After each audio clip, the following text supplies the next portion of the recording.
नमस्ते, स्वागत है आप सभी का मेरे इस वीडियो में। मेरा नाम है अश्विनी कुमार। इस वीडियो में हम हिंदू पंचांग के बारे में निम्नलिखित चीजें जानेंगे। पहला, हिंदू पंचांग क्या है। दूसरा, इसके मुख्य घटक कौन से हैं। तीसरा, यह किस प्रकार कार्य करता है। चौथा, हिंदू पंचांग का उपयोग कौन करता है। पांचवा, किन समुदायों या क्षेत्रों में यह अधिक प्रचलित है, या भारत के किन किन क्षेत्रों में हिंदू पंचांग का उपयोग होता है। छठा, इसकी रचना और संरक्षण में किन विद्वानों या संस्थानों की भूमिका रही है। सातवां, हिंदू पंचांग की उत्पत्ति कब हुई। आठवां, यह कब से उपयोग में है। नवां, वर्ष के किन किन समयों में यह विशेष रूप से महत्वपूर्ण होता है। 10वां, क्या यह अन्य देशों में भी प्रचलित है। 11वां, क्या विभिन्न क्षेत्रों में इसके विभिन्न संस्करण प्रचलित हैं। 12वां, हिंदू पंचांग का धार्मिक और सांस्कृतिक महत्व क्या है। 13वां, लोग इसका उपयोग क्यों करते हैं। 14वां, यह आधुनिक कैलेंडर से कैसे भिन्न है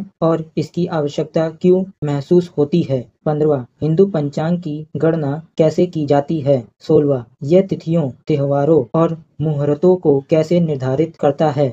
तो शुरू करते हैं। हिंदू पंचांग भारतीय संस्कृति का एक महत्वपूर्ण हिस्सा है, जो समय की गणना और धार्मिक अनुष्ठानों के निर्धारण में सहायक होता है। आइए इसे सरल भाषा में विस्तार से समझते हैं। हिंदू पंचांग एक पारंपरिक भारतीय कैलेंडर है जो समय की गणना के लिए उपयोग होता है। यह पंच, 5 और अंग, भाग से मिलकर बना है, जिसका अर्थ है 5 भागों वाला। इन 5 भागों के आधार पर दिन, तिथि, नक्षत्र, योग और करण की जानकारी मिलती है, जो धार्मिक और सांस्कृतिक कार्यों में महत्वपूर्ण भूमिका निभाते हैं। हिंदू पंचांग के 5 मुख्य घटक निम्नलिखित हैं। तिथि, वार, नक्षत्र, योग और करण। तिथि, चंद्रमा की स्थिति के आधार पर दिन की गणना। एक माह में 30 तिथियां होती हैं, जिन्हें शुक्ल पक्ष पूर्णिमा की ओर बढ़ता और कृष्ण पक्ष अमावस्या की ओर बढ़ता में विभाजित किया जाता है।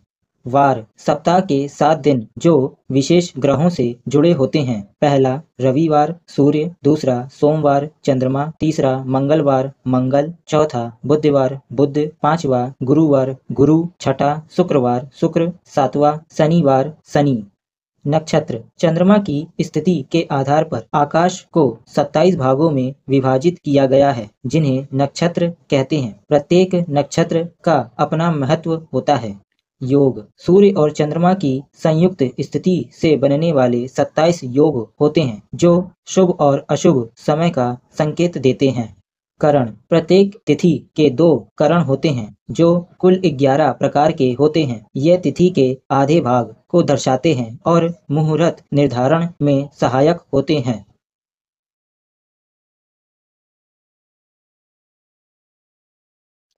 हिंदू पंचांग चंद्रमा और सूर्य की गतियों के आधार पर समय की गणना करता है। यह चंद्र सौर्य कैलेंडर है, जिसमें महीनों की गणना चंद्रमा की गति से और वर्षों की गणना सूर्य की गति से होती है। पंचांग के माध्यम से तिथियों, त्योहारों, व्रतों और शुभ मुहूर्तों का निर्धारण किया जाता है, जो धार्मिक और सांस्कृतिक कार्यों के लिए आवश्यक होते हैं। इसके अलावा पंचांग कृषि कार्यों, मौसम परिवर्तन और अन्य सामाजिक गतिविधियों के समय निर्धारण में भी महत्वपूर्ण भूमिका निभाता है। इस प्रकार हिंदू पंचांग समय की गणना, धार्मिक अनुष्ठानों और सांस्कृतिक गतिविधियों के समन्वय में महत्वपूर्ण भूमिका निभाता है, जिससे समाज में सामंजस्य और अनुशासन बना रहता है।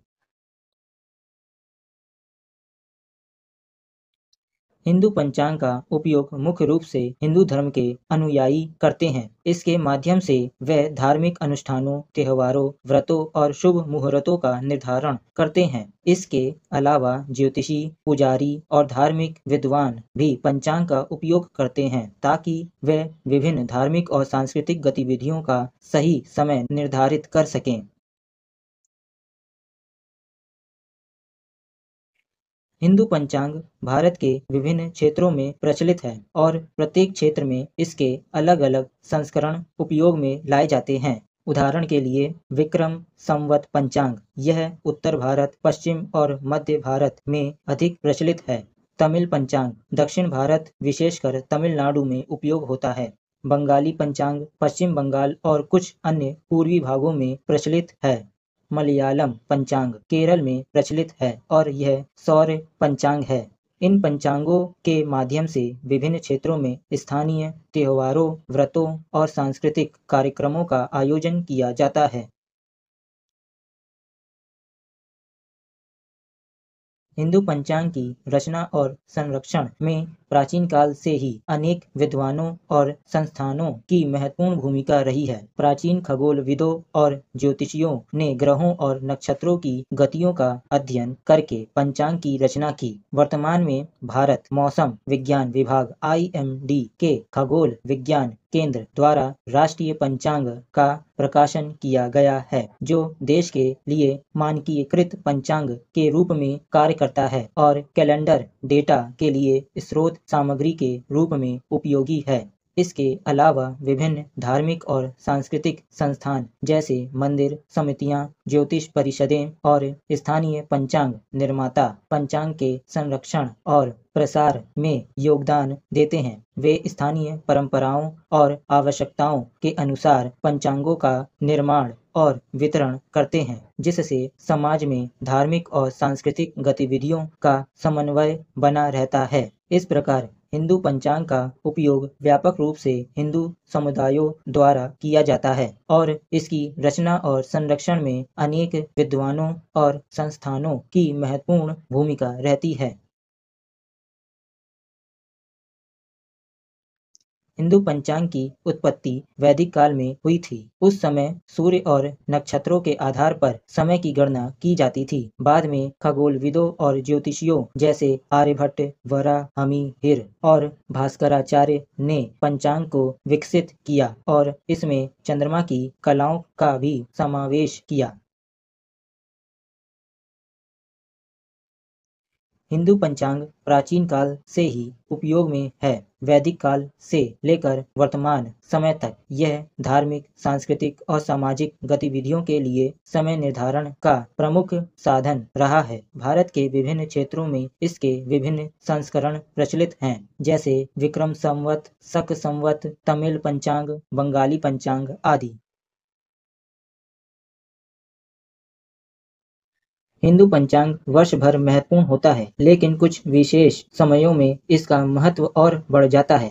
पहला, त्योहारों का निर्धारण। दिवाली, होली, मकर संक्रांति, नवरात्रि, रक्षाबंधन आदि प्रमुख त्योहारों की तिथियां पंचांग के अनुसार निर्धारित होती हैं। दूसरा, व्रत और उपवास। करवा चौथ, एकादशी, प्रदोष व्रत आदि की तिथियां पंचांग से ज्ञात होती हैं। तीसरा, शुभ मुहूर्त। विवाह, गृह प्रवेश, नामकरण, संस्कार आदि के लिए शुभ समय का चयन पंचांग के माध्यम से किया जाता है। चौथा, कृषि कार्य। बुआई, कटाई और अन्य कृषि कार्यों के लिए उपयुक्त समय पर निर्धारण भी पंचांग के आधार पर किया जाता है।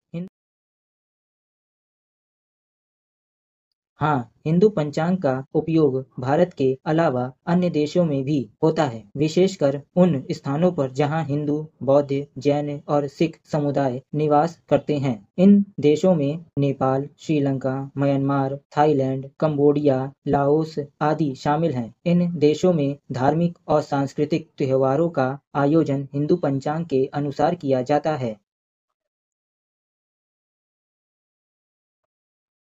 हाँ, विभिन्न क्षेत्रों में हिंदू पंचांग के विभिन्न संस्करण प्रचलित हैं, जो स्थानीय परंपराओं, भाषाओं और सांस्कृतिक आवश्यकताओं के अनुसार विकसित हुए हैं। उदाहरण के लिए, पहला विक्रम संवत उत्तर, पश्चिम और मध्य भारत में प्रचलित है। दूसरा, शक संवत भारत सरकार द्वारा आधिकारिक रूप से मान्यता प्राप्त है और देश के कई हिस्सों में उपयोग होता है। तीसरा है तमिल कैलेंडर, तमिलनाडु और श्रीलंका के तमिल समुदायों में प्रचलित है। चौथा, बंगाली कैलेंडर पश्चिम बंगाल, बांग्लादेश और असम के कुछ हिस्सों में उपयोग होता है। पांचवा, मलयालम कैलेंडर केरल में प्रचलित है। इन सभी कैलेंडरों की रचना में महीनों के नाम, त्योहारों की तिथियां और अन्य विवरण भिन्न हो सकते हैं, लेकिन सभी का मूल उद्देश्य समय की गणना और धार्मिक सांस्कृतिक गतिविधियों का समन्वय है। इस प्रकार हिंदू पंचांग का उपयोग न केवल भारत में बल्कि अन्य देशों में भी व्यापक रूप से होता है और विभिन्न क्षेत्रों में इसके विभिन्न संस्करण स्थानीय परंपराओं के अनुसार प्रचलित हैं।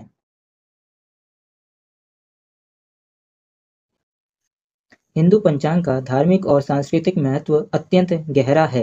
पहला, पंचांग के माध्यम से शुभ तिथियों, नक्षत्रों और योगों का निर्धारण किया जाता है, जो पूजा पाठ, व्रत और अन्य धार्मिक क्रियाओं के लिए आवश्यक होते हैं। दूसरा, त्योहारों का निर्धारण। दिवाली, होली, नवरात्रि, मकर संक्रांति आदि प्रमुख त्योहारों की तिथियां पंचांग के अनुसार निर्धारित होती हैं, जिससे समाज में सामूहिक उत्सव मनाए जाते हैं। तीसरा, सांस्कृतिक कार्यक्रम। विवाह, गृह प्रवेश, नामकरण, संस्कार आदि सामाजिक आयोजनों के लिए शुभ मुहूर्त पंचांग के आधार पर चुने जाते हैं। लोग हिंदू पंचांग का उपयोग कई कारणों से करते हैं। पहला, महत्वपूर्ण कार्यों के लिए उचित समय का चयन करने हेतु, जिससे कार्य में सफलता और समृद्धि प्राप्त हो। दूसरा, धार्मिक आस्था। धार्मिक मान्यताओं के अनुसार व्रत, पूजा और त्योहारों का पालन सही समय पर करने के लिए। तीसरा, कृषि कार्य। किसान फसलों की बुवाई, कटाई आदि के लिए उपयुक्त समय का निर्धारण पंचांग के माध्यम से करते हैं, जिससे कृषि कार्य सफल हो।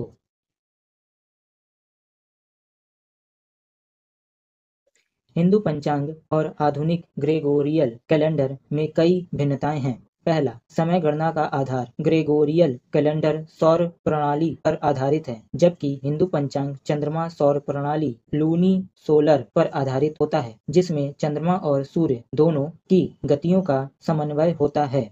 दूसरा, महीनों की लंबाई। ग्रेगोरियल कैलेंडर में महीनों की लंबाई निश्चित होती है, जबकि हिंदू पंचांग में चंद्रमा मास के अनुसार महीनों की लंबाई बदलती रहती है। तीसरा, लीप वर्ष और अधिक मास। ग्रेगोरियल कैलेंडर में हर 4 वर्ष में एक लीप वर्ष होता है, जबकि हिंदू पंचांग में हर 3 वर्ष में एक अधिक मास जोड़ा जाता है, जिससे चंद्र और सौर वर्षों का समन्वय बना रहता है। हिंदू पंचांग की आवश्यकता इसलिए महसूस होती है क्योंकि यह धार्मिक, सांस्कृतिक और सामाजिक गतिविधियों के लिए समय निर्धारण में सहायक होता है, जो आधुनिक कैलेंडर से संभव नहीं है। यह पंचांग भारतीय समाज की परंपराओं और मान्यताओं के अनुरूप समय की गणना करता है, जिससे धार्मिक अनुष्ठान और त्योहार सही समय पर संपन्न हो सके। हिंदू पंचांग की गणना चंद्रमा और सूर्य की गतियों के आधार पर की जाती है, जिसे लूनी सोलर प्रणाली कहते हैं। इसमें मुख्यतः 5 अंगों का ध्यान रखा जाता है। पहला, तिथि। चंद्रमा और सूर्य के बीच के कोणीय अंतर के आधार पर तिथि निर्धारित होती है। एक तिथि तब पूर्ण मानी जाती है जब चंद्रमा सूर्य से 12° पर स्थित होता है। दूसरा, वार। सप्ताह के 7 दिनों रविवार से शनिवार का क्रम। तीसरा, नक्षत्र। चंद्रमा जिस दिन जिस नक्षत्र 27 नक्षत्रों में स्थित होता है, वह नक्षत्र कहलाता है। चौथा, योग। सूर्य और चंद्रमा की संयुक्त गति के आधार पर 27 योग निर्धारित होते हैं। पांचवा, करण। एक तिथि के आधे भाग को करण कहते हैं। कुल 11 करण होते हैं। इन 5 अंगों के आधार पर पंचांग की गणना की जाती है, जिससे दिन विशेष की विशेषताओं का निर्धारण होता है।